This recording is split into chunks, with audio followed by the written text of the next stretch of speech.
And do you know what is the testimony of Jesus Christ? And we'll know that later. Okay.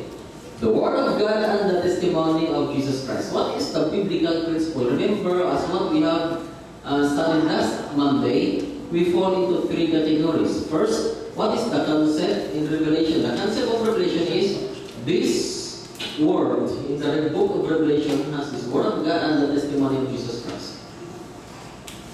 What is the understanding in the biblical background?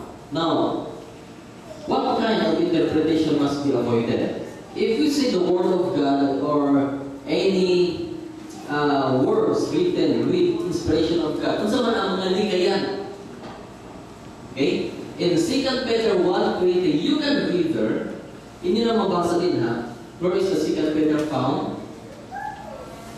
Of course, that is before the book of epistles of John, First John.